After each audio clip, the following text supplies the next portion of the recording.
What's up, comrades? Welcome to this week's episode of Red Library, a political education podcast for today's left. This week, we have the triumphant return of Comrade David, who is completing his holy trinity, his hat trick of appearances here on Red Library. David is coming on to help us start a very short two-part series, not mini-series, it's a full-blown series, on the role of the state in the capitalist economy and just the nature of the state and its relation to the economy in general. So for part one, we are going to be reading through The Entrepreneurial State by Maureen Mazzucato, and for part two, which will be probably coming to you next month sometime, we are going to be reading through The Making of Global Capitalism, The Political Economy of American Empire by Leo Panitch and Sam Gendon. So for part one on the entrepreneurial state, Comrade David is going to lead us through, and we're going to have a very wide-ranging discussion on things like the role of the state in investing in key areas of technological development, critiquing the public-private distinction under capitalist modes of production, and then of course we're also going to talk about existentialism, rebellion, giving up our freedom, the animal spirits of capitalism, a little bit of the occult thrown in for good measure, and lots of good laughs along the way. Please remember to keep supporting Red Library in the various ways that we offer to you out there, our comrade listeners across the globe. If you'd like to become a patron, you can find a link in the show notes for this episode, and for as little as $1 a month or a quarter an episode, you can get access to all of our exclusive patron-only content. That's one episode per month just for patrons. Access to our Discord server so you can shit post and talk shit with all of the Red Library crew and a bunch of our patrons as well. Remember to follow us on Twitter, like the show on Facebook. If you are listening on iTunes, please go down and give us one of those starred reviews, maybe write us a couple of lines, as that helps us get spread to more and more potential listeners across the globe. Also, please remember that Red Library is part of the Lost Horizons podcasting network, and you can find a link in the bottom to get more information about that. And please remember to support our podrads over at The Regrettable Century and the From 78 podcast. All right, without further ado, let's do this damn thing. Here's me and Comrade David talking about The Entrepreneurial State by Maureen Mazzucato, and we'll see you back here afterward.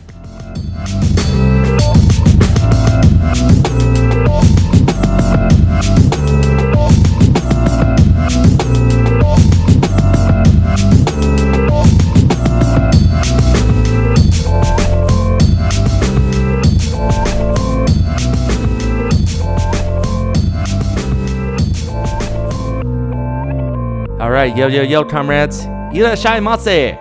Ohio. It's me, Comrade Adam, and we're here with our very lovely special guest. This is your third time on the show. This is you hitting the trifecta. The Trinity. Yeah, the holy trinity of Red Library appearances. So spit it. Tell them who you are, comrade. My name is Comrade David.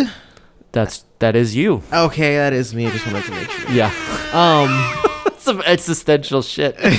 Well, in the words of Camus, in the concept of Camus, we all just want our humanity recognized in someone else. So, thank you, Comrade Adam, for confirming that I am who I think that I am. Yes, I do recognize your humanity. That has now occurred. It's official.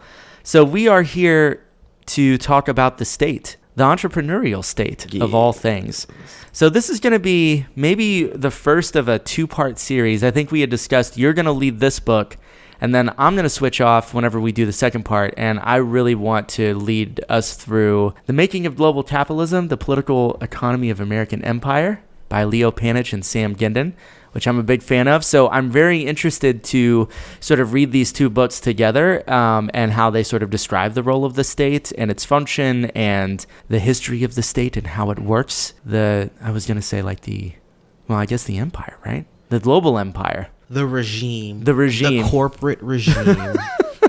Comrade David, do you want to tell everyone a little bit about the book and why you picked it? Because this is your pick here. Yeah, so it was, back up. I'm writing a novel series myself, and I needed to have a decent understanding on economics. And in my various myriad searches for information, I came across I believe it was either a reference or some kind of TED Talk, or it wasn't a TED Talk. It was a lecture by the author of the book. Her name is Maureen Mazzucato.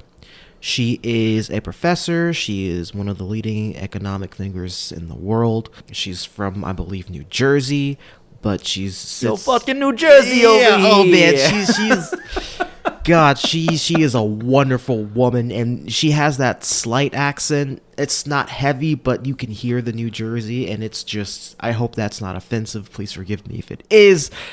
But I'll forward all hate mail to you from our comrade listeners. Please, I'm a masochist.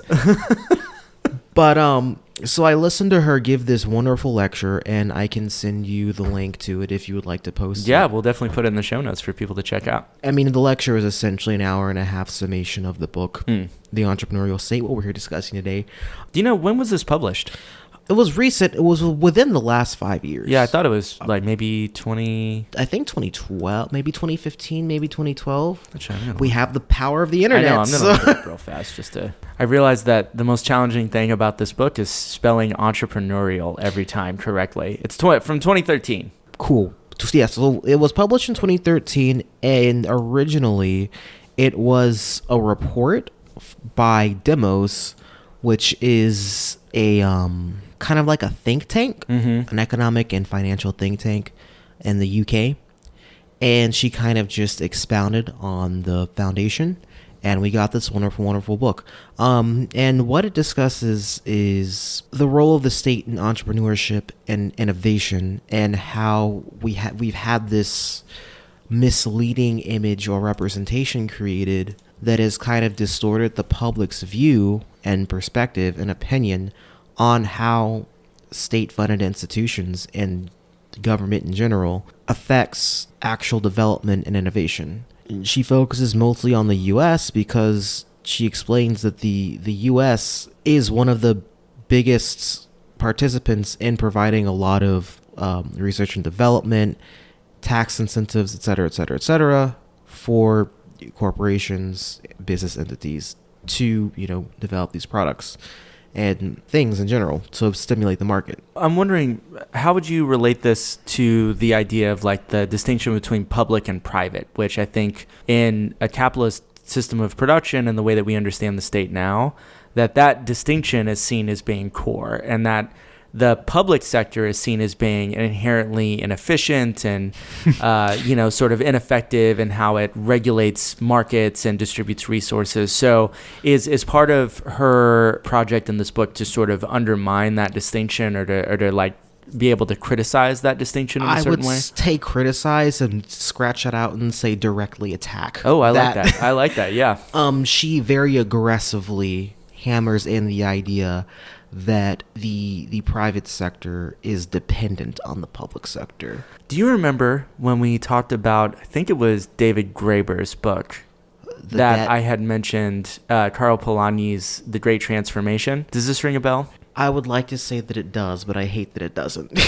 Maybe we should do this book together at some point too, because to me that's what Polanyi's work and analysis is really focused on, is trying to show that the distinction between public and private is completely false, and that the private does not exist without, and markets do not exist, and they never have existed without strong state involvement and regulation, so they function at all. Yeah, that's 100% in line with what she's saying. Cool.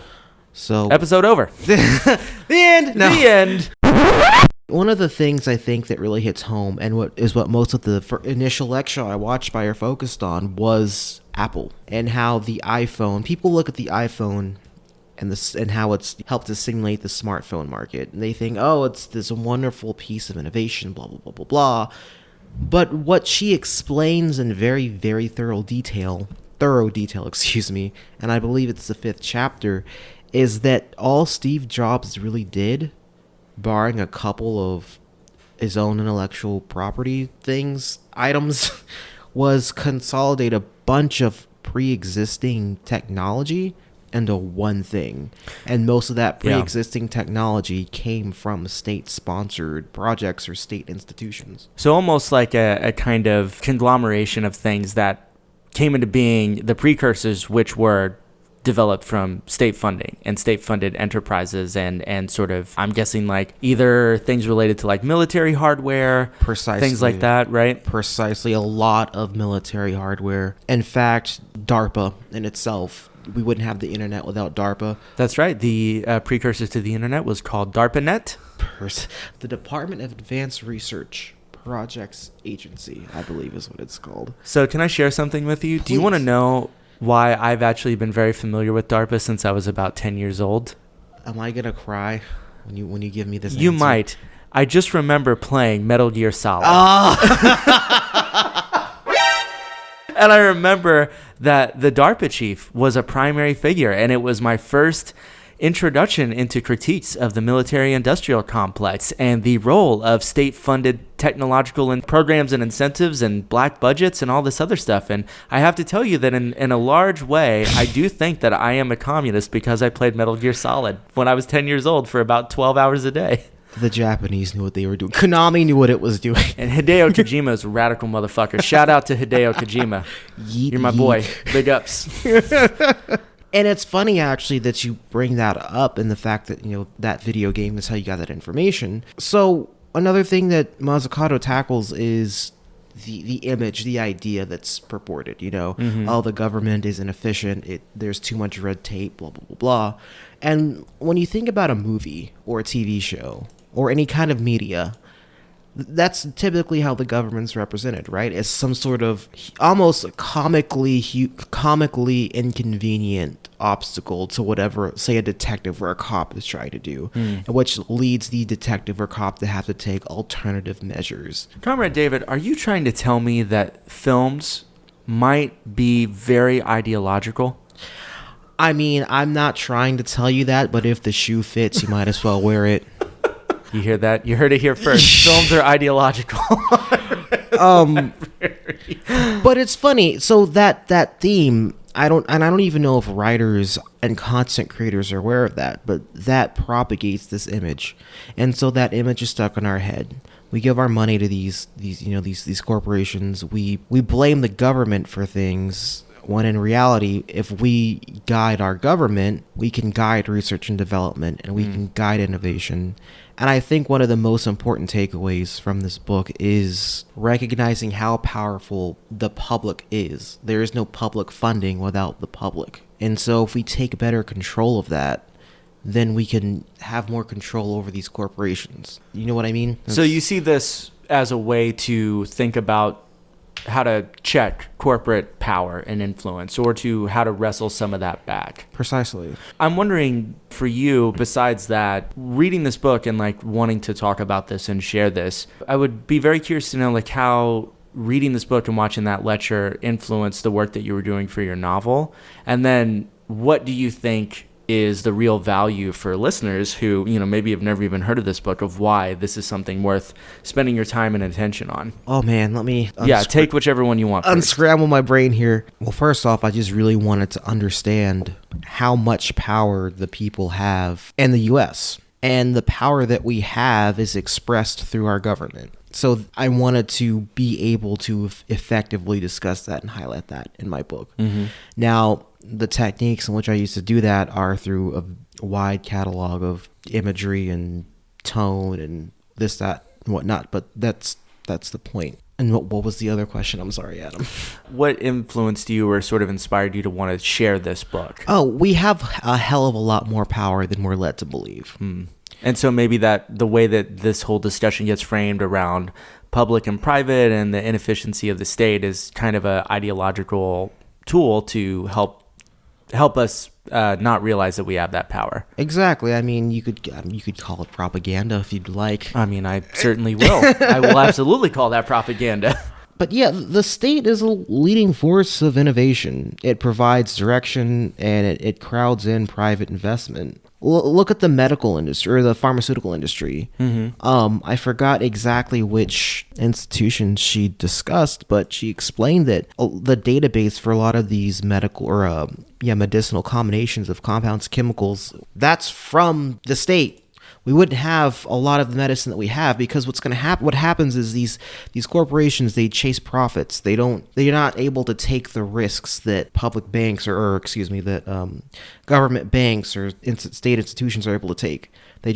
And they're not going to because it's not going to give them the profit. It's almost the same issue with the whole net neutrality thing. These ISPs chase short-term profits as opposed to long-term investments. And so again, corporations aren't going to go after long-term investments. But what she goes on to explain, actually, is that by investing in things like human capital and the greater diffusion of knowledge, that helps to increase long-term profits. She gets kind of, I mean, not too equation-y, but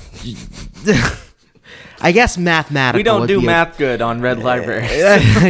but yeah, there's just a level of risk taking that the state's able to do that corporations can't. And most of the investments that these corporations are making, according to Mazzucato, are on share buybacks. That sounds like a really made up word, but it's just like all things in most modern economic practices. Like, this is completely made up. They're not, these corporations aren't really investing in creating anything of actual value. They're just recycling wealth. Because they've essentially found that they need to squeeze profit out of whatever places that they can, and these are one of the few areas where you can still have pretty high profit margins relative to the amount of investment that needs to happen. So I want to ask you a couple of questions about this, because this topic to me is actually kind of a perfect one to think through after listeners have gone through our mini-squared series on An Introduction to Marxist Economic Theory by Ernest Mandel, because a lot of what Mandel is describing is what is the basic logic of the capitalist mode of production, and how does that influence the rational decision-making and the general structural logic that corporations and firms basically get pushed into and then have to operate based on that logic. And something you said really catches me, which is that the idea that free markets and competition in this sort of mode of production are the thing that drives innovation is a horrible fallacy, and it's a really, really destructive one that we all hear, and I think a lot of us grow up believing that. And whenever you start looking at things like maybe Marxist economic theory, and it sounds like in Mazzucato's book, what you learn very quickly is that actually this does not drive innovation. It actually drives just the ability to consolidate things or to find ways to squeeze a little bit more profit out of these other sorts of things. I mean, this has a lot to do with the way that, capitalism globally as a system is, prone to more and more crises, because the ability to keep generating profit and innovating actually at a certain point in capitalist development starts to die out, and it becomes deeply regressive. So that's kind of what I'm hearing you say. And so I'm really glad that we're doing this, because I think a lot of our listeners who enjoyed those episodes, it sounds like it's going to be very sympathetic and they're going to resonate a lot. And to further give more credit to the public that people like to do, the way that these corporations are able to facilitate this practice is, and this is me talking, not Mazzucato, is through advertisement. Mm-hmm. Consistent cognitive conditioning, making people want the same stupid shit as opposed to, wanting actual innovation. Mm-hmm. Or new things or novel experiences. And I think that just further empowers them to continue this highly unethical practice. I mean, my question for Tim Cook and Apple is, where the fuck is my flying car? I was supposed to have a flying car 12 years ago. So don't give me this capitalism creates innovation bullshit. I mean, I would be scared of flying cars just because... It's probably a horrible thing. We're all going to fucking just rue the day that we invent those whenever it does happen. Did you... There was I think it's the Saudi police force. I forget, a hover bike. They have a hover bike. Yeah, it's either in Dubai. It might be Dubai, actually. I'll post a link in there for it, because I was just like, well, it's the only place you're actually seeing, and the only people who get the flying shit are the cops. Yeah, real big shocker on that one. Which really makes you think, why would they need... What's going on in Dubai Sorry, I'm not going to go on that tangent, but again, why would a cop need a flying bike? All the better to police you with, my dear. Yeah, okay. Okay, let me ask you one more question. So hearing you frame Mazzucato's sort of critique here, or direct frontal assault on the distinction between public and private. Shingeki no private public. Nani? A whole lot of Japanese and anime references going on today. Oh yeah, I like it. So I am curious, just thinking about the framing of this critique, would you say that her approach is still to say that, well, if markets and corporations were regulated more effectively through the public having more say and power in how the state expends funds to invest, is it still at the end of the day basically saying, well, we just want to, there just needs to be some corrections. And we still want markets, we still want capitalism. We just need the state to regulate it more effectively and to invest more effectively. Ooh, so that's kind of a hard one to answer. Yeah, and just to be clear, I mean, this is a Marxist podcast, comrade, so you got to know this is coming. I'm saying, is he a fucking lib? Which is fine if it is. I think it's important to read works like this, even if they're not, frothing communists. So I'm going to preface my response with, there have been countries in which her book has been translated as Das Kapital. Like the title. Okay. So I'm pretty sure she's on the liberal side. Okay. Of thinking more so, because she actually does attack conservative thought. Okay, to fully answer your question, I think simply by implying the critiques that she's implying, I think that the implications of her critiques, suggestions, and analysis ultimately suggest a reworking of the system. Okay, interesting. So maybe her sort of critique exceeds maybe even the kind of liberal context that she might be writing out of. I honestly do think that. I'm intrigued. I mean, I think this whole topic to me is one that is crucial for socialists and communists as well, to understand that, let's say in that kind of a system, if we get the chance to actually try to build one of those, the state is going to have to do a lot of this work. And so we need to understand, how can the state do this effectively? And I don't know if you've listened to these yet, but, we just did a couple of episodes on socialist Yugoslavia. And I think a lot of our discussion, even though it wasn't framed in these terms, very much is a question about what we call the question of transition.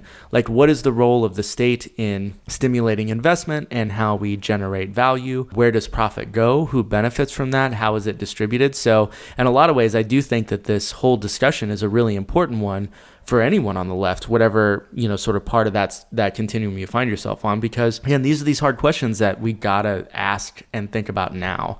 It's like, what if we want a state, like, what is it going to do? Like, how is it going to work? And I think that by having this discussion, it's very clear that when you start tinkering with certain parts of the system, it fundamentally just becomes another system.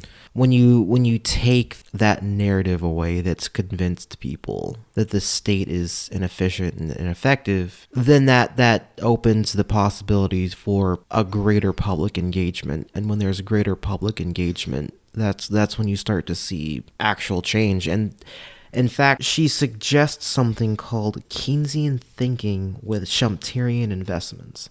And are you familiar with Schumpeter? Yeah, a little bit, yeah. Okay, so the whole idea of creative destruction. Mm-hmm. So for listeners who aren't familiar with that, could you describe that for them?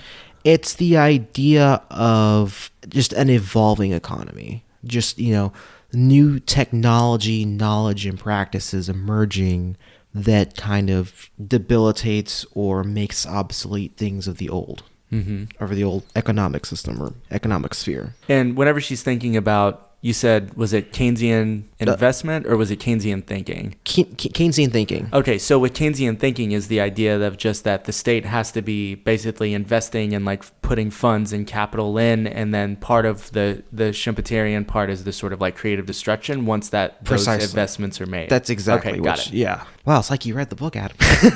I mean, it's funny. It's like, you kind of absorb just like ideas and the way that like these different perspectives on the role of the state and the role of markets in the state, you just pick this shit up whenever you read all this garbage like I do. You're like a mage, but with like not magic. A different kind of magic. The magic of communism. The magic of communism. Maho Stalin.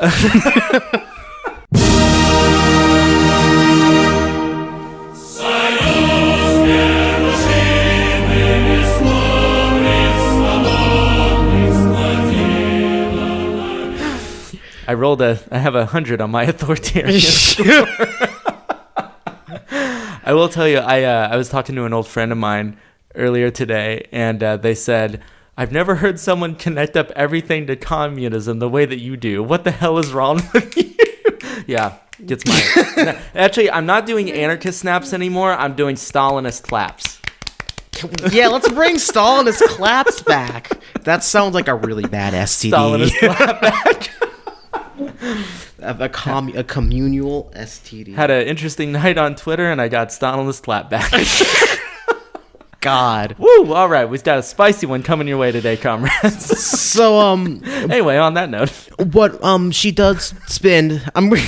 One of the ideas that she tackles with integrating these methods of thought and these realizations is tackling the environmental crisis issue. oh, interesting. Okay. And she kind of goes on for like 3 chapters, which is like 30% of the book, about how one of the things that conservative thought has actually attacked is the whole windmill. There's a whole windmill thing that went on, and they were just presenting flawed and, I don't want to say ignorant information, but information that ignored a certain set of facts. And I'm scrolling through my computer because I like taking notes Conservatives on them. never do that.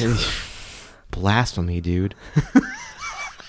They used the wind energy failure as evidence for the idea that government is unable to pick winners, an idea that's used to limit or reject government intervention regarding the clean technology industry. And the view ignores the facts that many large private companies, which had competency working with high technologies in this field, were partners in that failure. And the role that impatient finance, such as with venture capital and solar power, plays in speeding up the process of technological development or contribution to its failure.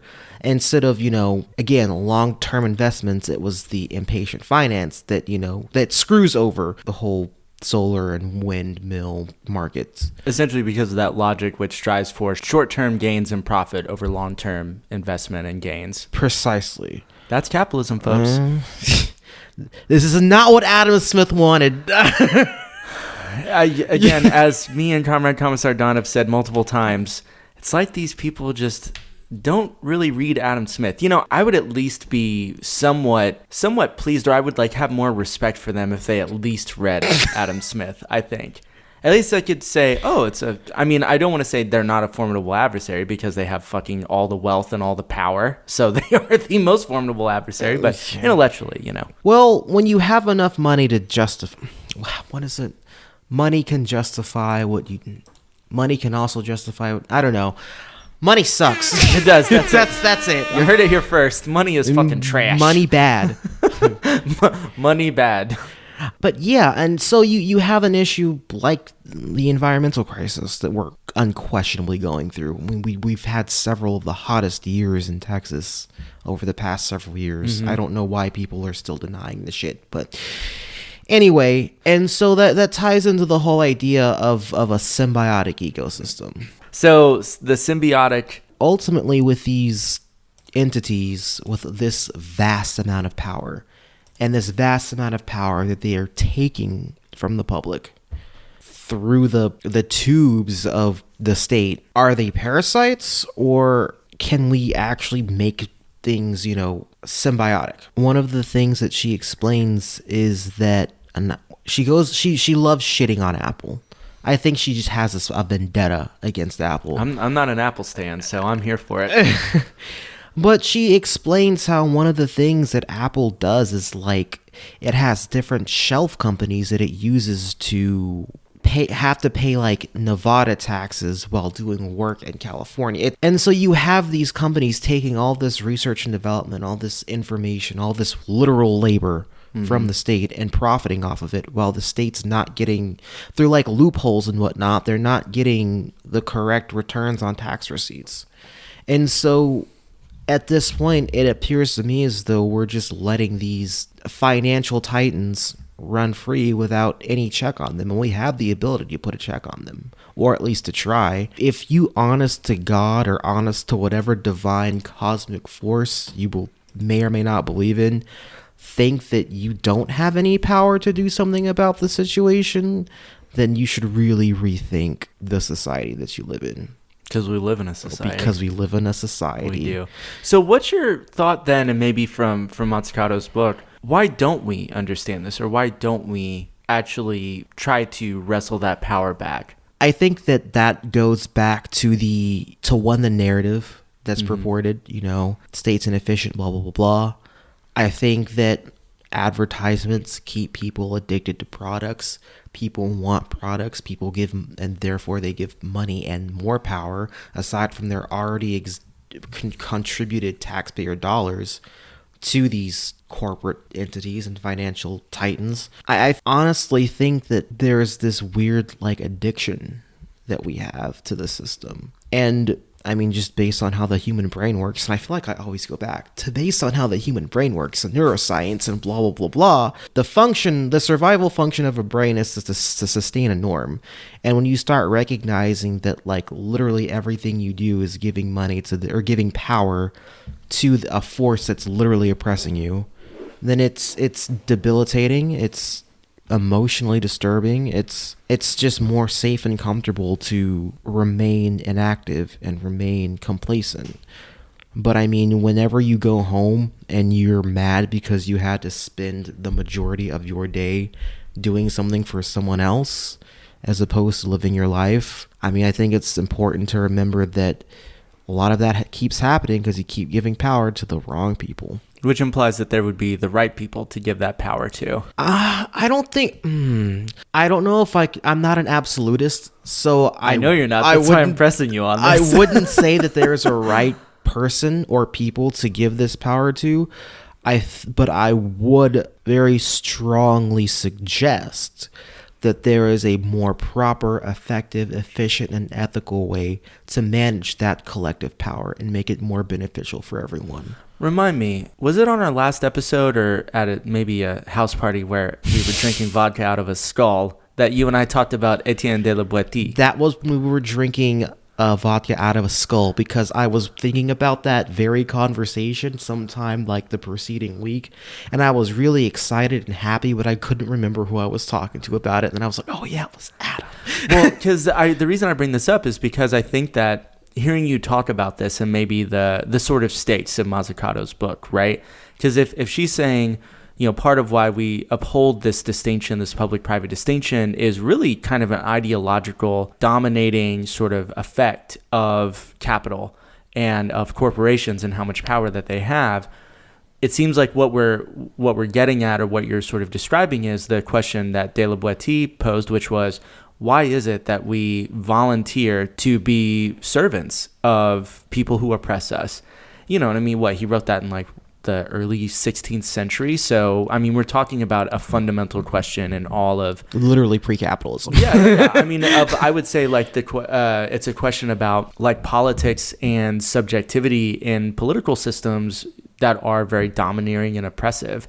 And so I'm wondering just how, if you would say that that's kind of the question that you see as being really core here. And so we can talk about neuroscience and, you know, evolutionary biology and psychology and all this other stuff. And what we're trying to do is we're trying to understand, why is it that people seem to give their power away? Well, over the past most of human history, we've been conditioned. God, I really hate to blame religion. I really do, but... Just drag all of religion on this show. Because, like, whenever you bring religion as the problem into the conversation, you're just beating a dead horse, I feel like. I mean, I think there's an argument to be made that the whole structure of the Western, especially the capitalist state, is primarily based in a sort of, like, divine, hierarchical understanding of the universe. So. There's actually an article I read, and I'll send it to you, that was written recently about how there are key similarities between the Holy Trinity and economic practice. It's really out there. I think you sent this to me already. I just haven't read it yet. Yeah, it was 24 pages of yes and also why. But anyway, I think that we're so used to sacrificing our metaphysic to something. What the hell does that mean for someone who has no idea what you're talking about? Aristotle would say that a metaphysic is a first principle cause. Okay. And I think that even though there have been a variety of variations of it throughout human history, I think that pretty much stands to core. It is an initial concept, an initial intention. And I think that, you know, through Christianity, even Judaism, Islam, all kinds of religions, you are told this, you know, God is my God, my divinity is my master. And so that people are just, I think, so used to, or have been so used to, just giving that up, giving that responsibility of the self up. And I think that in giving up that responsibility of the self, there is a freedom in relaxation. And yeah, that's what Eric Fromm would call the escape from freedom. Wow. Okay. I have some reading to do. You do. I would highly recommend you read, Fromm's Escape from Freedom. But I think that's it. People don't want to be responsible. Let me rephrase that. People are scared to be responsible for themselves. Yeah, it's terrifying. I mean, you're a Camusian existentialist, right? I mean, one of the core features of having an existentialist worldview is that freedom brings intense anxiety. Mm-hmm. And part of what you struggle with on the existential level is the way that you cope, and we can very easily escape from freedom because of the intense anxiety that comes with it, because we have to make choices. Fucking real existentialism hours here today on Red Library. So, yes and a no. Okay. I think, and this goes back to my Camus fanboy perspective, you recognize that that's the case, and then you say no to it. You rebel. You just keep rebelling. And that's it. It's just rebellion all the way down. You keep doing it until your last breath. That sounds exhausting. And I think, but also it caves in on itself as another existential, anxiety, and recognizing your choice to, like you said, it all goes back to choices, and it all goes back to considering and weighing the consequences of your choices. Well, let me just put my cards on the table a little bit here. We're doing some tarot. Yeah. So I'm throwing down my dialectic card. I mean, I'm sympathetic to existentialism, but I'm definitely much more of a Hegelian in my understanding of the relationship between, masters and servants, right? And the idea that it is precisely through the experience of being oppressed, of having a master, that one is able to achieve an understanding of freedom and subjectivity that is not possible to achieve outside of that context. It's a stage in the development of the subjectivity and the experience of freedom, and what it is to be a subject. And so to me, I think whenever I ask myself this question about why is it that there isn't just mass rebellion and uprising just all the time, speaking of rebellion, right? Because this was De La Boétie's question, is it's like that Simpsons meme of why don't all the people just get together and eat the two political leaders who are running for election, the aliens? Yeah, that's what I think of. It's why doesn't the bigger class just eat the smaller class? But I think that, to me, one of the things I think a lot about is that, in my understanding of a lot of the political sorts of subjectivity and consciousness that we have, I mean, I'm much more materialist about this. I do think to some degree, of course, there's a certain level of pleasure and investment, and, we can get all psychoanalytic about how we invest ourselves in capitalism, which we will do a reading series on this very soon. I also think that there's a real stark, brutal materiality behind it as well, of why would you invest yourself in something and to battle something without at least some indication that you actually do meaningfully have enough power to change it? Because most of us are deeply isolated, deeply alienated and alone. And I think that is, to me, the bigger question here. It's not that we get pleasure out of the shit that we buy. I know that we do to some degree, but I think most of us are very, very aware that this is a small pittance for not having any power and agency in our lives. I also think that we have usually no real things to base an idea around of what it would look like to actually change this in a meaningful way, which would require mass collective power. So for me, I think it's a consequence of the material extreme differentials in power. And I think we know that. And I don't think we need to be sort of tricked or bamboozled as much as we might think. I think it's a material question. So I'm disgustingly happy at the synchronicity of this discussion, or where it's gone, because it goes right back to that short-term gains versus long-term investment issue that Mazzucato was really trying to highlight. I think it goes back to that. It's a recursion of that concept of kind of the logic itself playing out. Exactly. Yeah. It's regurgitating itself. It's sick. God, it's a virus. It's fucking gross. But I think it's convenience. Convenience is just more safe. And I think that if you live in a capitalist mode of production where your whole life is structured around things that are made to be convenient for you, or that's what you want, I do think there is an element of where whether it's pleasure or whether you equate pleasure and convenience, I do think that is, especially if you're like in anything like whatever is left of the middle class or upper middle class. Have you seen the show Succession? Mm-mm. So it's like my favorite show on TV right now. It is the most scathing, brutal indictment of everything about elite 1% capitalists that you will ever see. And one of the things that you kind of realize is that it's sort of like banal, the way that power is wielded. And most of it just simply comes down to hyper egotistical battles over just ego and status. It's that. And it's just, I want everything to be available for me at all times in the simplest, most convenient way possible. It's as though because in the past, you had aristocrats with their internal struggles trying to pull the king to dance at their strings for usually some sort of, I don't want to say logical, but at least some kind of philosophical tune. Mm-hmm. But now you have that convenience. The thought is gone. Thought and reason aren't as valued, I think. Unless they are a tool of attaining that instant convenience or instant satisfaction, thought and reason aren't appreciated. And maybe that's how it's always been. And I think because that in itself is the problem, that in itself as a phenomenon is a root of that problem that you're describing. I feel like having an opinion, an informed opinion, is a dangerous thing at this point because other people also have informed opinions. And whenever we hear something that we don't agree with, we're cognitively conditioned to almost label it as something else, and that might not entirely be what it is. Just because someone doesn't like Trump doesn't mean that they like Obama. And I think that concept...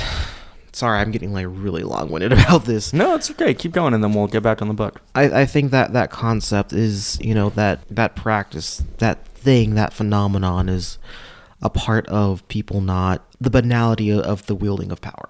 Just thoughtless, stimulus reaction. Yeah, I mean, that is mostly the way that power functions, right? At least in the sort of brutal old school sense of, I want you to do what I want, and I'm going to do whatever I need to do to make you do that. Somehow that tied into what I was thinking, but I lost myself in my own words. Sorry about that. You're that poetic, my dear man. So where do you want to get back on the book? Where are we at here? Okay, we were discussing the environment, how her thoughts and ideas and critiques could be used to kind of curb the environmental practice or crisis and put in practices that help that and reduce that. Can I actually touch on one thing? Because I'm looking at your notes that you sent over to me, and this is related to your point, but I thought this was really interesting, where she says that during the the financial crisis, the recession, 2008, 2009, she says that public sector debt did rise due to government-funded bank bailouts and reduced tax receipts. But that wasn't the cause of the debt. It was actually the way that the type of spending was done, and not the amount. And it says that areas such as education, human capital, and research and development weren't places where there was spending. Do you know where most of it did go? Was it mostly to just bail out the banks? It was mostly bailouts. I think there are some other places, but I don't quite remember. And for whatever stupid reason, I didn't bring the book with me. I just thought that was really interesting that she just basically says it wasn't, in terms of that argument about, the state can't do this because it's going to create more and more debt. And it seems from what we're saying and the little bit that I'm reading in your notes that she has a pretty strong criticism of how high levels of debt aren't this disastrous thing, the way that we're framing it. Yeah, the way it gets framed, yeah. Yeah. One of the critiques I have for her is that... Are you going to give her critical feedback? Critical feedback from this slightly educated man that you'll never meet. Just mansplain to her. It's fine. God, she would slap the taste out of my mouth if I tried that. Fuck your shit up, yeah. And I would let her. But ooh, spicy. But spicy. She kind of does that thing to where there's just an emphasis and I'm right because I'm saying what I'm saying, and I only really remember it happening a couple of times, and I think this is it because she does describe, she does not describe, she does say it was pretty much just fluff to help corporations and whatnot, but I would have liked more of a detailed analysis on exactly where that money went. Yeah, I think that's why I was asking, because I'm I want to know where it was going specifically. I mean, I think the story that we hear is that it went to bail out the banks. Yeah, that's pretty much all. I mean, yeah. I could do a lot of research on that, but I feel like that would take a lot of time. Yeah, that's for another that's episode. For an maybe. entire, yeah. But yeah, I think the main quote to take away from this, and this is just the title of one of the chapters, is that the socialization of risk versus the privatization of rewards. So again, Titans are gambling on our dollar. I mean, we could be using money to support we could have more money, more currency, more power to take care of ourselves. But instead, again, power siphoned. We go back to Boatit and all this power's we're relinquishing ourselves for the sake of, someone else's benefit. I want to ask you about this. I remember, God, this was years ago, but I remember it was right around the time I really started to read Marx. And I was at a coffee shop here in our lovely or not so lovely city, depending on how you want to think of it. But I remember talking to someone who was really, really involved in investment and risk management. Like risk analysis? Yeah, risk analysis, yeah. And I remember having this conversation, and the way that this person described it, and I mean, they're like full-on, like full-bore capitalists, like, yes, this is the greatest of all possible systems, like, fuck yeah. But I remember...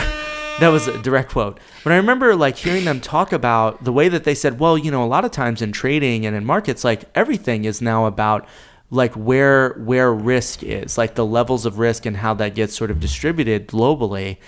And essentially the whole name of the game now is how do you socialize that risk as much as possible? And these are what we call externalities, right? Like in more classical economics, like we don't have a way to talk about the horrible destructive effects that don't really like make sense in the traditional like way we understand like capitalist modes of production. So we just call them externalities of like, environmental destruction, like mass alienation and like rising mental health crises and all this other shit. But hearing you talk about this, it really brought that memory back for me to think about how much all of this is to say, the standard narrative we have, right, is that the CEOs and the upper levels of corporations deserve the bonuses and all the money that they make because they're the ones who engage in risk of investment, right? And I guess that all this is kind of really showing to me that, I mean, you could probably make some intuitive guess that that's kind of bullshit. It seems that, like, it's very clearly that the whole nature of the system is to minimize the amount of risk that corporations have to take to invest and to gamble in the way that they do. Yes. And I wouldn't even say yes. Actually, yes. I would say yes. I 100% agree with you. Okay. Fair. You can disagree. That's why I love doing episodes together, because I feel like we have a very comradely ability to disagree. I don't think that is the point of the general system. But I do think that's how the system's being used. Okay, so that's kind of the way it's being utilized, yeah. Again, I was moved by the wealth of nations, so I'm not 100% anti-capitalist, but I also recognize that Marx's work is literally a critique on that. So like I'm all about evolving and learning. But again, you're not an absolutist. I always go back to this. I just can't say that we're living in a capitalist society, like based on the fundamental philosophies of capitalism. This is not the practice of that concept, because the practice of capitalism is for an increasing GDP, and when you're just recycling wealth, the GDP is going to go up, but the GDP rising no longer becomes the primary motive, and so you're not practicing capitalism anymore. I think my perspective as a Marxist on this, and we can maybe save this whole debate for another day, I would say that I think the inherent logic of capital in the way that you've described it is the thing that leads to this. Like it's not a bug, it's a feature. It's just that like it took a little bit of time for this logic to play itself out. But I think especially in some like standard Marxist economic theory, the idea that capitalism would function in the way that like Adam Smith would talk about it really only existed for like 2-3 decades.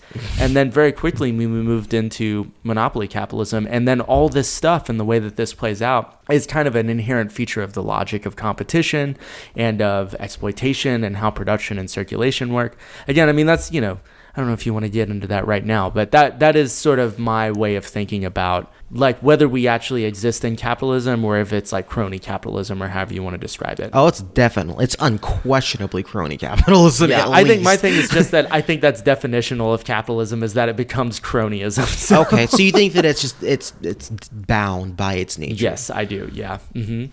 Which isn't to say that markets themselves are capitalism. This is another really key distinction. Just because you have a market doesn't mean it's capitalism, right? Precisely. So, but a capitalist mode of production is inherently this is what it is. Yeah. See, because then I would like to go back and like retort against the whole, I would say I don't want to say prostitution because there's nothing wrong with sex work, but Don't shame sex work on this show. The misuse of the importance of competition. It's misused, I think. And so Mazzucato actually discusses competition. She describes them as animal spirits. And in fact, What? Yeah. That came out of nowhere. The cover of the book is a lion. It's a lion's head, and there's like a little kitten. Oh, that's right. I think I have the cover queued up for whenever the episode goes out. But that's why there's a lion on there, because she says it's an animal spirit. she's not like shamanistically talking about an animal like, spirit. Are you about to get real new age on me this shit? Like, I mean, I could, but that this is not the platform for that discussion. Okay, so I'm not going to go fair. there. This is your episode, so wherever you want to go with it. So the whole animal spirits it is that competitive drive that leads to innovation, and again, it goes back to the state having these actual animal spirits because they're taking these risks, these dangerous, cautious risks. So the state is taking the risk. Is that what she's saying? Precisely. And that's where these technologies were developed. Exactly. So I just have to say, and I'm sorry, I'm just reading through your notes, and you have like such good notes. I'm better at writing than speaking, so It's okay. No, I mean, I'm like, mine is the opposite. I think sometimes I'm like way too rigid about going through my notes. But I've noticed on here you said that Google's algorithm comes from the National Science Foundation grant, molecular antibodies from the Medical Research Council labs in the UK. But you're talking about sort of how, again, these like examples of these like major privatized technologies were developed by the state initially. Yes. So I'm curious, like, how does Mazzucato, maybe for you, like if the state is the one that's investing, like how does this work differently than in the type of competitive system that she's talking about? Is it that the state's competing with other producers? Is it that... No, it's that the state has a goal in mind. Okay. The state, they make things for a reason. They don't make things to make money. Okay, so there's sort of like a value or a meaning behind it that isn't necessarily profit. There's just generally a social good. Okay. That's and that need for that social good, which I would say is just literal fucking survival. Mm-hmm. A lion only hunts to eat is what drives that innovation, because you have to do things. Like you have to, if you want X, you have to do Y, mm-hmm. right? I mean, that's cause and effect. There is no opportunity. Well, there is an opportunity to like walk on eggshells around the goal you're trying to accomplish, but at the end of the day, you just got to take that leap, that risk, and that leap, which the state is able to do because of taxpayer dollars and because of a military. Hold on, say more about that. So for Mazzucato, she sees that the state having this influx of tax dollars and also having the military. Say more about why that creates like a stronger animal spirit per se, or like how does that relate to sort of the idea of like survival and like needing to compete to survive? I guess the best way I can describe this is by speaking in examples. Yeah. If you have a pandemic, that's the correct word, right? Not an epidemic. A pandemic is... I have no idea. Let's just say both. If you have a disease that's fucking up your people, you need to find a way to deal with that, right? Mm-hmm. So the state's going to put, or whatever governing body, organization that is overseeing its people being harassed by this disease, is going to put all of its resources into dealing with this issue. Because that's like the role of the state, is to like preserve society. Or it should be. Yeah. Or I mean, it depends on what era you live in, because it could just be to police financial titans. But anyway, if your military needs to have effective communication in order to keep your people safe. That was in air quotes for everyone that can't see that, who isn't sitting in the room. It needs to pull in the most effective thinkers and scientists and creators and all that it can. And the state can contact like a university, not just in the States, but also, let's say we're talking about the United States government. She explains how our need for certain social goods has led for us to attract minds and thinkers from all over the world to come work on these projects, because through taxpayer dollars and it's all kinds of funding and whatnot, the state can pay for these, can give these people what they need in order for them to come contribute to what we need them to contribute to. Okay, so that makes a lot of sense to me. So that's a really good example. So the idea of like maybe a military needing to protect people, or the state needing to but the state needing to, let's say, deal with like a major health crisis. This is actually in some ways like very Foucauldian. It's the rise of what Foucault would call governmentality and bioethics, is the idea of the state is sort of this guarantor of who lives and who dies.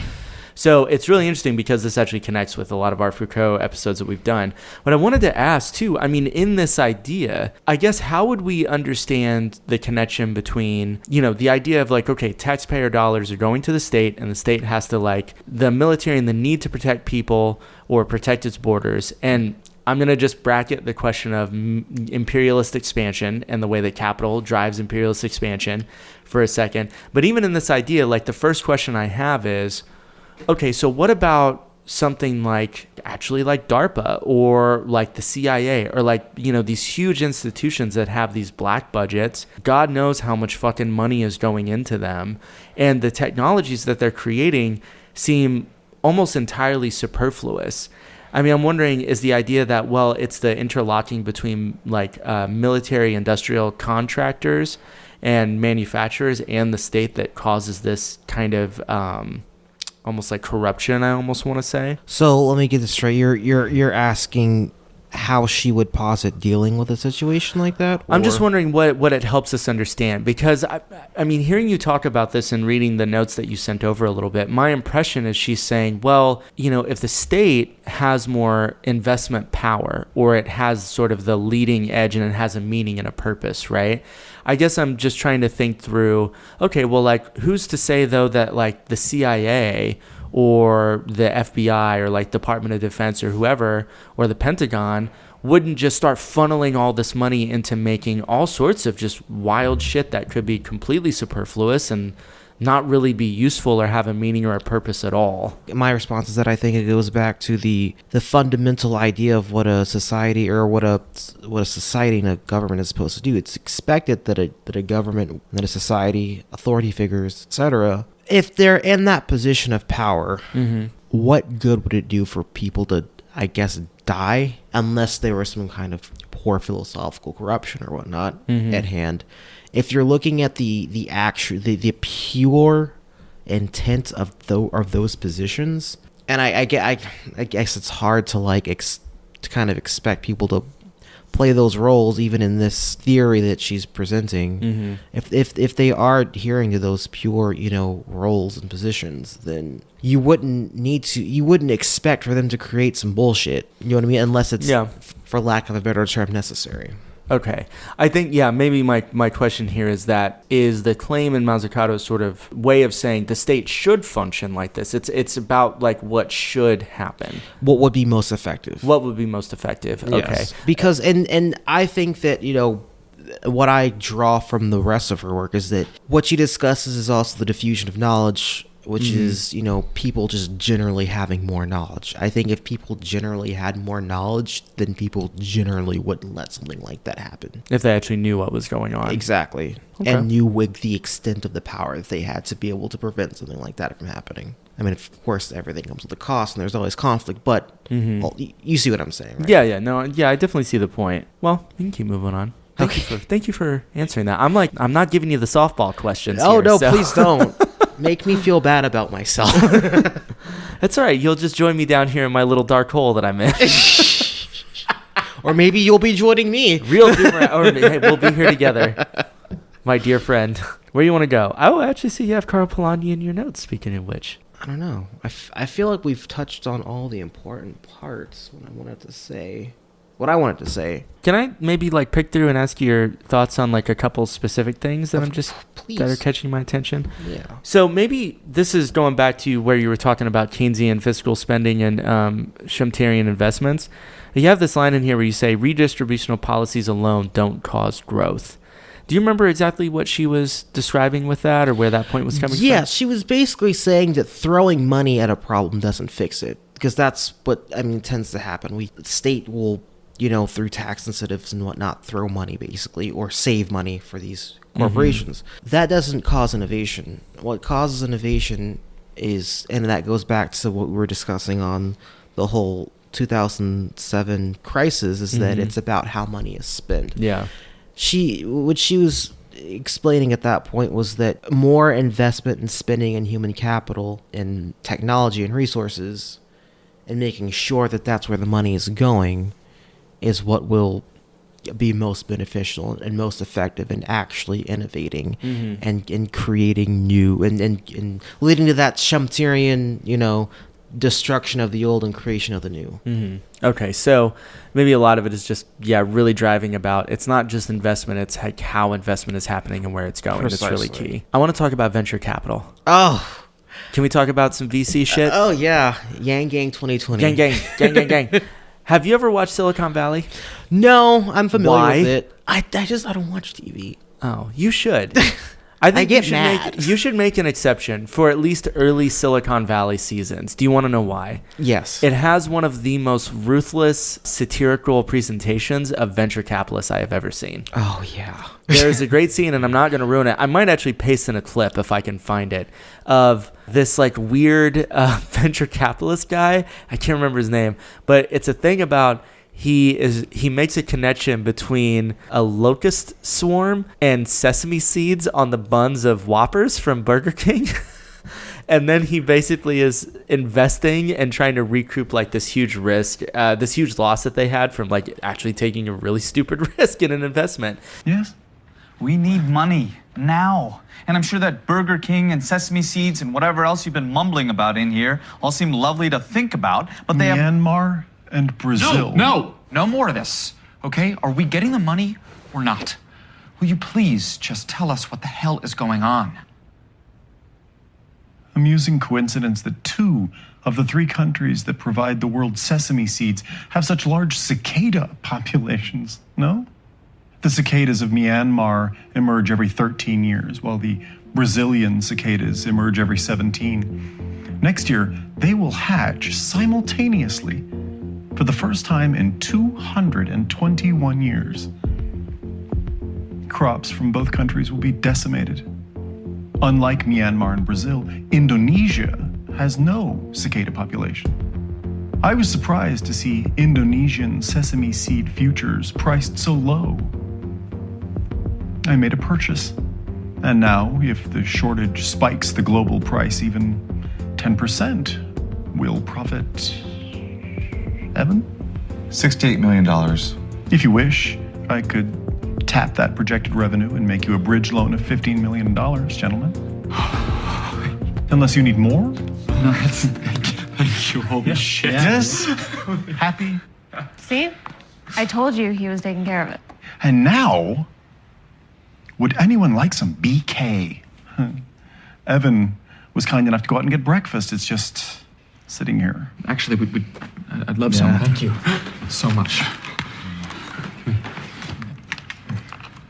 Is there cumin in this barbecue sauce?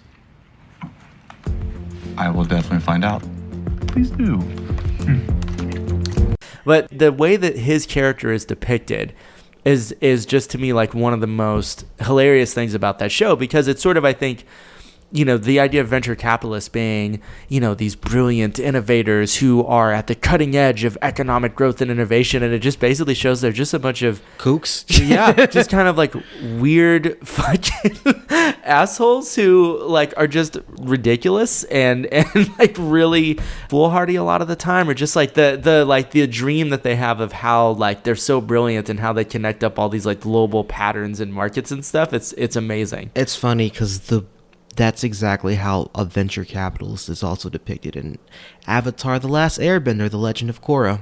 Okay, say more about that. This very eccentric man that's just his assistant does most of the work for him, and he tries all these weird scams that are almost like a snake oil salesman-esque type of aesthetic.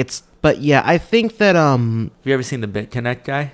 I have not. Oh, okay. I'm going to send that to you, and I'm going to post in a BitConnect quote, because BitConnect to me is just, and like all sorts of things related to crypto are just like one of the most horrible, just soul-crushing instantiations of VC that I've seen. Oh, God. Hey, hey, hey. Hey, hey, hey. Hey, hey, hey. What's up, Big Connect?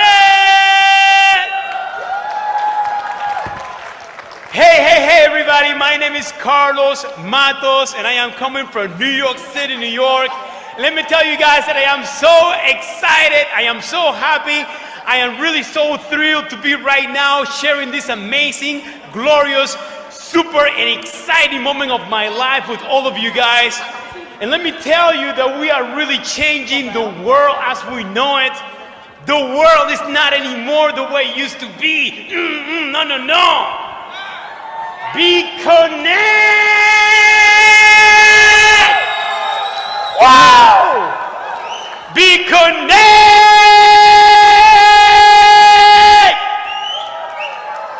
We are coming, and we are coming in waves. We are starting, and we are going to actually go all over the world. We are belting the entire world. Let me tell you guys that I started 137 days ago with only $25,610, and right now I am reaching $140,000. Whoa, what's up? And let me tell you that I am actually earning around $1,400 on an everyday basis, 7 days a week. What? I am right now independently, financially independently. I am saying to so many people who said that this was going to be a con artist game, that this was going to be a scammer game. Hey, you're going to lose all your money. My wife still doesn't believe in me. I think that venture capitalists, I think it's a fun idea, but I just don't think that it's effective. Venture capitalism is a fun idea? Yeah, it's because, again, they'll tell you that they're taking these risks, but oftentimes what's happening is they're just piggybacking off this information that we've paid for. You know what I mean? It always goes back to that. Yeah, I'm reading your notes, and you say here that they tend not to invest until second or third stages in the innovation process, and these are later stages, and the second stage is termed the Valley of Death. And that's where they quit. Yeah, but it does. It looks like, those early stages, though, of development innovation are usually either funded by the public or like from some other area. So the idea of venture capitalists like taking all the risk is that they're just coming in like fucking parasites. That's exact vultures. Yeah, they're fucking vultures. So that's my base on this book here. My idea of the venture capitalists. Again, highly recommend Early Seasons of Silicon Valley. I'll give it a watch. Yeah, I really think you'll appreciate it. So how mad will I get though? I mean, I think you'll be mad, but you'll also laugh pretty hard because it's really excellent satire. I'll give you one little idea of the brilliance of the show's satire. There's a scene in season 3 where this new CEO that they hire, who's like all about like modern management techniques and being friends and open office spaces, named Action Jack Barker. And there's a scene where he's talking to sort of the protagonist, whose name is Richard, who's like actually this like coder, develops this, revolutionary new internet like compression technology. But he's talking to Action Jack Barker, and they're at a horse ranch where I guess he like breeds horses. And in the background, you just see full on, as they're having this like serious moment, in the background, you just see horses having sex, and it is just like really visible. It's like centered in the frame. It's completely no holds barred horse sex going on in the background. And to me, it's a great example of how that show in its early stages was truly brilliant, and just the way they satirize like Silicon Valley culture, venture capitalists, CEOs of these fucking tech firms, and just how completely, just deranged and fucking weird and corrupt all of them are. And just most of them are just completely, egomaniacal in all sorts of ways.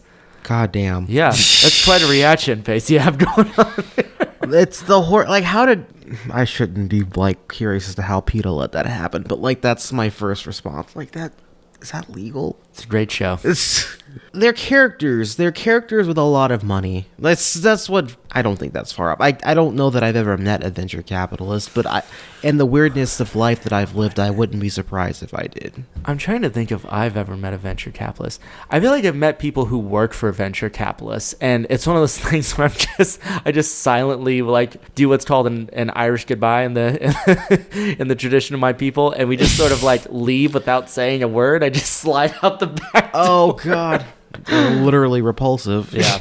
All right. Can I ask you about another thing in your notes? Please. You have this thing where you talk about the 4 key characteristics of DARPA. Oh, yeah. Can we talk about this? Because I'm very intrigued. Yes. So this is where she kind of talks about how a network of knowledge was built, a network of knowledge and practice, and through that network, information was disseminated effectively into the right places and into the right human capital, which led DARPA to be able to create the precursor to the internet. One of the things was, the creation of communities of leading scientists that were able to brainstorm. You know much about the RAND Corporation? Sounds really familiar. RAND Corporation was really involved in... Ayn Rand? No, actually, I mean, it's a weird fluke of history that maybe they share the same name. But did you ever see A Beautiful Mind about John Nash? No. Okay. RAND Corporation was government institution, I can't remember if it was an educational institution. I do know that they had classes, and they were very much like a think tank. But they, I think, were involved in a lot of things around the military-industrial complex, early things in the Cold War. The reason I bring it up is because whenever I think about the RAND Corporation, it seems very similar, where they would attract, they would try to recruit the brightest scientists, mathematicians, people with very good with code breaking and information technologies and all this other shit. One of the weirdest things and one of the most just bizarrely lovely things that I've ever encountered is one of the best things I've ever read about Sendero Luminoso, the Maoists in Peru, the guerrilla movement that was just completely out of control. Anyway, we're going to do an episode on Shining Path soon. But one of the best analyses I've ever read of Shining Path was actually written by the RAND Corporation. And it was part of their just geopolitical sort of analysis of wanting to know what was going on in Peru and how stability in society was being affected and the likelihood that the government would change to this radical, Maoist communist group. But they ended up putting out a report. And you can find it online. It's a PDF that's just floating around. But it is actually a phenomenal analysis of Shining Path in Peru. So if anyone hasn't read that or is interested, I'm going to post a link because I highly recommend reading it. It's shockingly good. Jesus, you're giving me... You're loading me up, Adam. That's what I do. That's why I have a stupid fucking podcast called Red Library. This is what you do. It is what I do. That's what's the summation of the key characters of the 4 key characteristics of DARPA. Having scientists create a community, not really creating a dividing line between funding. So there's no this goes to this goes to that. It's okay, just literally this, again, it's the goal that's the issue, as well as doing more to help the firms that were helping to actually innovate and whatnot be visible and be successful. And that meant investing in the things, resources, and again, human capital that they needed invested in to help to make the things that needed to be made. It's all about things that need to be made. Yeah, that's what I'm kind of gathering here too. It's about usable technology is really what it's about. Tools. And so, yeah, tools. Speaking of tools, tell me about the iPhone. Tell me more about the iPhone. Oh, man. So, the following technologies are enablers or features that differentiate Apple products from their rivals and came from publicly funded innovations. Microprocessors or CPUs, dynamic random access memory or RAM, micro hard drive storage / hard drive disks HDD, liquid crystal displays LCDs, lithium polymer, lithium ion batteries, digital signal processing DPS, fast Fourier Fourier transform algorithms, the internet, The interwebs. hypertext transfer protocol, HTTP, hypertext markup language, HTML, cellular technology networks, GPS, Yep. click wheel navigation and multi-touch screens, as well as artificial intelligence with the voice user interface program. So take all of those things away from your iPhone, and what remains is what Apple actually made. So basically, the blood and guts of the phone is all from publicly funded innovations. Yes, Yeah. the things that we're holding and playing with, we essentially have paid for. I would argue that they're public goods at this point. I believe that if a product has benefited from publicly funded projects, information, then it's a technical public good because we already paid for it. Why are we paying for it again? Well, I disagree. I think that Tim Cook and the shareholders of Apple should get God knows how much fucking money because, they took all the risk, right? They created the iPhone. It wasn't the workers or the initial technologies funded by public investment. It was them. You're right, Adam. How dare I purport such a blasphemy? Right. How dare you? Get the fuck off of my show. And I mean, the iPhone is not the only, by far, culprit of this. I feel like Apple, though, is just such a great example of how you connect up. Like, how does capitalism work? How do commodities really get made? How do these corporations gather the power and the resources and the wealth that they do? To me, the iPhone is just such a beautiful example of how this entire global system works, all condensed down into one thing that you hold in your hand. I will tell you that one of my favorite books that I've read, it's actually on my Introduction to Anti-Imperialism reading series I have on my Capillaries blog, is it's called Imperialism in the 21st Century by John Smith, which is a pseudonym. I don't actually know his real name. It's actually Comrade Commissar Don wrote it. But he has a really great way of trying to show how modern imperialism works in what he calls super exploitation. Through a t-shirt, the fast fashion industry, through an iPhone, and then it was one other thing. I think it's through coffee. But he looks at these three different commodities and he sees them as sort of the perfect way to understand how modern imperialism and globalized capitalism work. So it's interesting that for Mazzucato, like her description is like actually really, it's very resonant with this, but it's just saying that not only could you connect up the entire global economy and super exploitation in something like the iPhone, you also see that even the technologies that it does have also like have to be grounded in like public innovation and like public funded initiatives to even exist in the first place. Shocker. Yeah. Yeah. Again, it's almost like a society needs things for its people. Almost. It's almost like that. I mean, we're about hour 20, man. Is there anything else you want to hit in here? I feel like we've touched. Yeah, I mean, your call. This is your jam. Let's see if there's any specific quotes that I had. Again, I think it's important to just consider how the financialization of the economy is the socialization of risk and privatization of rewards. A society and a system it's not for taking care of an elite, it's for taking care of an everybody. That's just something to consider. So that's kind of the main idea is essentially who is society working for? Yeah. And who are we letting it work for?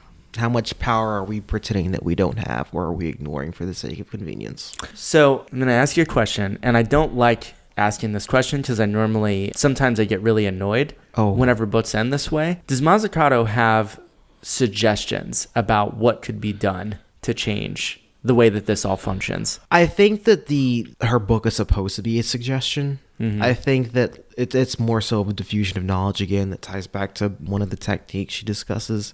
I mean, and this is initially from a think tank, right? I mean, that's like part of what a think tank does. For a think tank. She wrote it for a think tank. I think it was just, but yeah, no, the informing people, I think is the main suggestion that she has. So just to understand that the public-private distinction is a fallacious one. There's never really been a distinction in that particular way. And so being able to harness back like the power to have the state invest in things is something that you have to sort of dissolve this distinction because it's part of what prevents the state being able to exercise more power and the public exercising more power through the state. Precisely. What would you say your biggest criticisms of this book were? Again, the lack of detailed analysis on the things that couple, not all of, a couple of the things that she's claiming, like regarding the whole where funding was going during the economic crisis and all that. Like precisely. I would like to have known exactly where it was going. All right. I'm going to ask you one last thing, and then we can just bullshit and wrap up. Sound good? Perf. Okay. So let's say you have people all over the globe listening to this episode. No pressure. So it's just me and you. I'm assuming most of them outside of the NSA and the CIA agents who are listening to our show. Outside of them who are monitoring us weekly, what would you say, because people who are listening to this are like, communists, anarchists, socialists, people all over on like the far left side of the spectrum. And I'm guessing like farther left on the spectrum than Mazzucato. So what do you think that perspective or those perspectives can take from this book?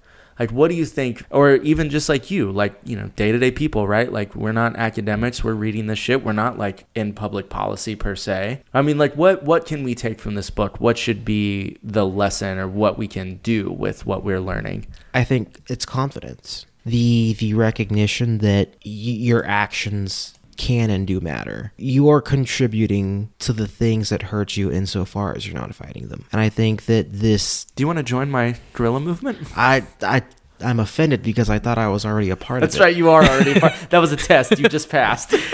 But I think that it's... it's a nice mapped out, explanation of, or theory of why we're suffering the way we are. And I think, again, understanding the connected dots and the connections and the bonds between points, taking that information and integrating that into your own kind of critique and rebellion is what's to be taken away from this piece.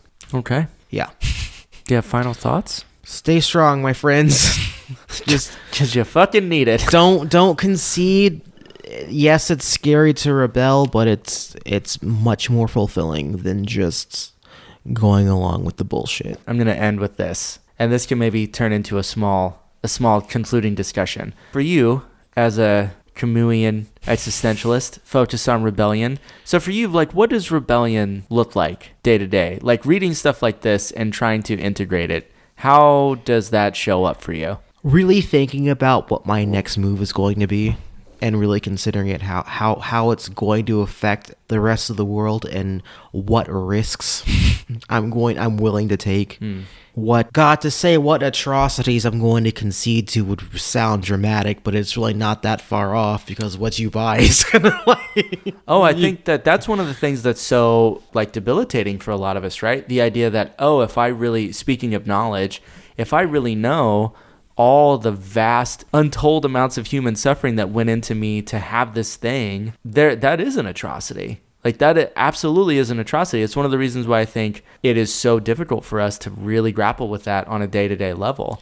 But I also think that the first step is, recognizing that atrocity. And the second step is saying, okay, did I need this? If you absolutely needed it, okay, you get it. And then what can I do to counteract that, I guess, suffering or atrocity that I conceded to? How can I? And I think that sometimes the only thing you can do is talk about it, but if you are aware and you're not blinding yourself of other things that you can do to counteract that issue that you may have contributed to beyond just talking about it, I think that you're fine. But if you are aware and you're willing to be open to counteracting that, then you should. And I think that once you do that, once you take that is the most ethical step that you can take. And I think it doesn't necessarily make the problem the best. It doesn't completely solve the problem, but it edges towards honestly trying to solve the problem. I hope that makes sense the way that I worded that, because I feel like I could have worded that a lot better. I asked you a really, really difficult question and asked you to answer it on the spot. So I think you did fine. Okay. I think that in itself is the most effective rebellion that we can have right now, because you can start burning shit down and you can get violent, but when your enemies have access to limitless amounts of information, some of which you probably don't even know exists, Probably a lot of it you don't even know exists. As well as weapons and literally who knows what else. I mean, they have guns now that just make you feel pain. You mean words? Palabras? No, I don't mean words. I mean, they literally have like a sci-fi level gun that they just pointed at you and pull the trigger, and it activates like pain receptors in your body through sound waves. Or like you feel intense pressure. That's vile. Yeah. I kind of like it though. I wonder if I can do that to people, but like with my brain. Well, whenever you come back for your 4th appearance on Red Library, you will let me know how that's going. Well, just don't be Also, scared. that laugh was a little too just completely reveling in evil. I mean, you play with the occult and you never know what you find. That is true. That's where we started all this from, was we were talking about Hermeticism. So, Oh, God. as I like to say on the show, time is a flat circle. God. Well, I guess a god would be an inappropriate, anyway, thought. But yeah, no, rebel peacefully, victory and peace, but still effective rebellion, I think is. So I'm going to introduce an idea to you, and I want you to meditate on it, and then we'll talk more about this the next time you're on the show. Okay. Red Library, which you may not know, is actually part of a podcast network now called the Lost Horizons Podcasting Network. And our central organizing principle or theme, you could say, is a concept that was coined by our very good pod rat, as I call him, Neil, from 78. Pod rat? Yeah. Called dialectical pessimism. And it's a concept that we're all kind of working through to be able to sort of look at the atrocities, and not only the ones ongoing, but the ones of the past, and to be able to work through those, not shy away from those, and find potentially a dialectical sort of reversal into something that could approximate hope, or at least courage to face whatever is happening. So this is actually kind of how we describe the spirit of the network, and I think our individual shows in different ways. So I'm wondering, maybe at some point you and I can talk about your sort of love of the concept of rebellion and maybe our concept of dialectical pessimism. My heart sings the song of the heavens. Yes. I would love that. I don't have to meditate on that to tell you that I would love to participate in any way that I can. Okay. Well, there's some different ways I'll offer you, but I have an idea maybe of a book you and I could read at some point, and we can talk about that. I won't give any spoilers, but I'm gonna come up with a couple, if not 25. Oh yeah, no. Well, whatever you say, I'm doing it. It could be we need to read Les Mis and then translate it into ancient Egyptian, and I would be like, all right. Hell yeah. A true charismatic leader of a leftist guerrilla movement. I just basically say do this, and then you do it. Trusting. It's when you trust your comrades. Yeah, if you can't that's right. trust your comrades, then... And you do anything they say, regardless of what they say. Don't think. Especially the glorious leader. Don't think. Just do whatever the glorious leader says. God, this is how it starts. Oh, man. All right. Should we get out of here? Should we end this thing? Sure. All right. Well, Comrade David, I love you being on the show. It's always a hell of a lot of fun. Always good discussion, good debate. It's very stimulating. I think the listeners love it. You have some of our most downloaded episodes, just so you know. I'm glad I could be a participant. Arigatou gozaimasu. Arigato. Sayonara. Sayonara. Minasan. Peace out, comrades.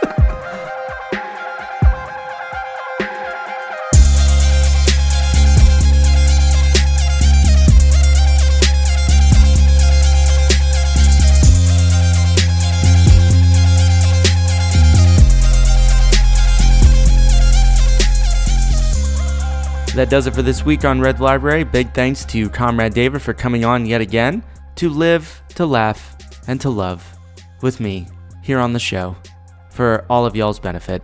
We hope you enjoyed our kickoff to this short series we're going to do on the role of the state in capitalist development, and we hope it was thought-provoking, it was third-eye opening, it was existentially depleting. No, that's not right. We didn't want that. Hopefully you had a good time, because I know we sure did recording this one.